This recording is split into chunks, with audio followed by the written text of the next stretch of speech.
Assalamualaikum warahmatullahi wabarakatuh. Perkenalkan, nama saya Rizka Fadila dengan NIM 2113201044. Saya dari Universitas Pahlawan Tuanku Tambusai, Prodi Kesehatan Masyarakat semester 1.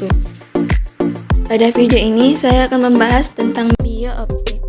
Biooptik tersusun atas kata bio dan optik. Bio berkaitan dengan makhluk hidup atau zat hidup atau bagian tertentu dari makhluk hidup. Sedangkan optik dikenal sebagai bagian ilmu fisika yang berkaitan dengan cahaya atau berkas sinar. Secara spesifik ada klasifikasi optik geometri dan optika fisis. Fokus utama di biooptik adalah terkait dengan indera penglihatan manusia, yaitu mata. Banyak pengetahuan yang kita peroleh melalui suatu penglihatan. Biooptik dibagi menjadi dua, yaitu satu, optika geometri dan optika fisik. Optika geometri disebut juga dengan optik sinar yang merupakan sinar suatu perambatan cahaya tegak lurus dengan gelombang cahaya. Optika geometri juga menjelaskan sifat cahaya dengan pendekatan paraksial atau hampiran di sudut kecil dengan penjabaran yang linear, sehingga komponen ini dan sistem kerja cahayanya seperti ukuran, posisi, pembesaran subjek lebih sederhana, berpangkal pada perjalanan cahaya dalam medium secara garis lurus. Berkas cahaya disebut garis cahaya dan gambar secara garis lurus. Dengan cara pendekatan ini dapatlah melukiskan ciri-ciri cermin dan lensa dalam bentuk matematika. Yang kedua, optika fisik. Optika fisik adalah suatu cahaya yang mempelajari sifat cahaya yang tidak terdefinisikan oleh optik geometris dengan pendekatan sinarnya. Definisi sifat cahaya dilakukan dengan pendekatan frekuensi tinggi. Optika fisik mampu menjelaskan gejala cahaya seperti dispersi atau penyebaran cahaya, interferensi atau penyeberangan gelombang, dan polarisasi, yaitu getaran cahaya yang tidak dapat dijelaskan oleh optika geometri. 2. Lensa. Lensa adalah benda bening yang dibentuk sedemikian rupa sehingga dapat membiaskan atau meneruskan hampir semua cahaya yang melaluinya. B. Jenis-jenis lensa. Berdasarkan bentuk permukaan lensa, maka lensa dapat dibagi menjadi dua. Yang pertama, lensa yang mempunyai permukaan sferis. Ada dua macam, yaitu lensa konvergen atau konveks dan lensa divergen atau konkav. Lensa konvergen yaitu sinar sejajar yang menembus lensa akan berkumpul menjadi bayangan nyata. Juga disebut lensa positif atau lensa cembung. Lensa cembung memiliki permukaan lebih tebal pada bagian tengahnya daripada bagian tepinya. Lensa cembung bersifat mengumpulkan cahaya sehingga disebut lensa konvergen. Lensa cembung terdiri atas tiga macam bentuk, yaitu lensa bikonveks, lensa plan konveks, dan lensa konkav konveks. Yang B, lensa divergen atau konkav, yaitu sinar yang sejajar dengan menembus lensa yang akan menyebar. Lensa ini disebut lensa negatif atau lensa cekung. Lensa cekung adalah lensa yang bagian tengahnya lebih tipis daripada bagian tepinya. Lensa cekung bersifat menyebarkan cahaya sehingga disebut juga dengan lensa divergen. Lensa cekung terdiri atas tiga jenis, yaitu lensa bikonkav, lensa plan konkav, dan lensa konveks konkav. Yang kedua, lensa yang mempunyai permukaan silindris. Lensa yang mempunyai permukaan silindris disebut lensa silindris. Lensa ini mempunyai fokus yang positif dan ada pula mempunyai fokus negatif. Selanjutnya, kesesatan atau aberasi. Lensa diantaranya yaitu satu aberasi sferis disebabkan oleh kecembungan lensa. Dapat dihilangkan dengan menggunakan diafragma yang diletakkan di depan lensa atau dengan gabungan aplanatis yang terdiri dari dua lensa yang jenis kecilnya kedua, terjadi akibat tidak sanggupnya lensa membentuk bayangan dari sinar di tengah-tengah dan sinar tepi. Tidak dapat diperbaiki dengan diafragma. 3. Astigmatisme.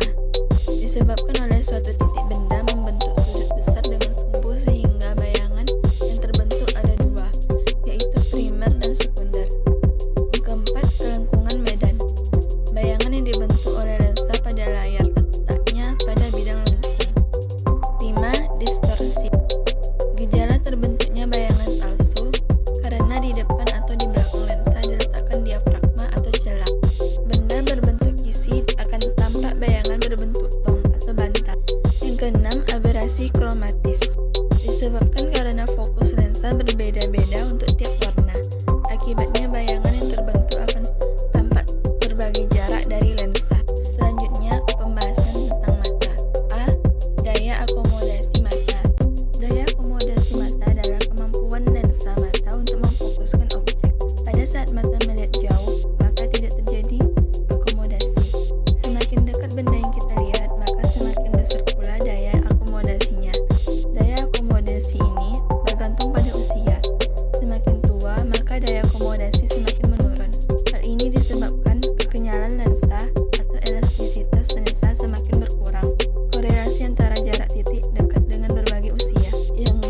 bagian-bagian mata.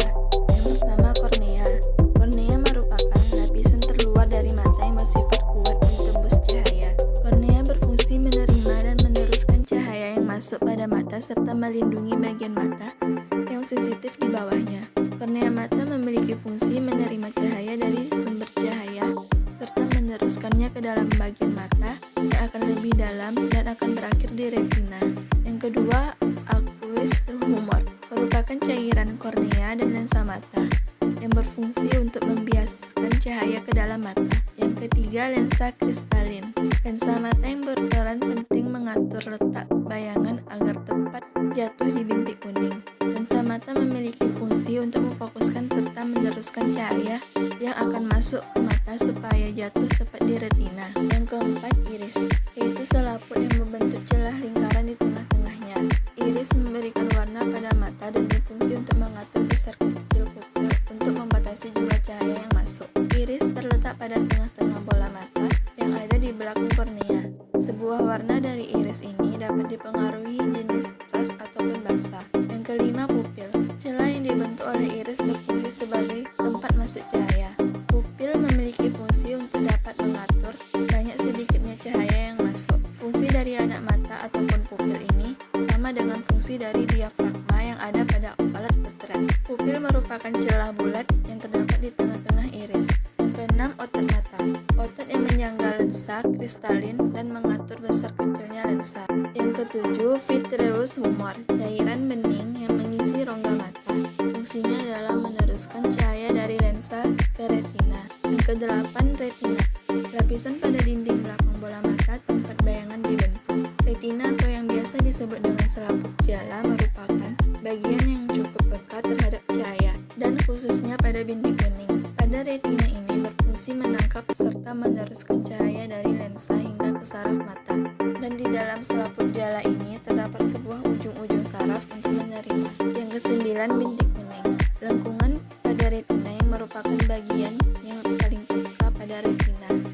Syaraf optik penerus rangsang cahaya dari retina ke otak. Syaraf mata ataupun yang biasa disebut dengan saraf optik ini memiliki fungsi untuk meneruskan sebuah rangsang cahaya hingga ke otak. Semua informasi yang akan dibawa oleh saraf nantinya proses di otak. Dan dengan demikian kita bisa melihat suatu benda.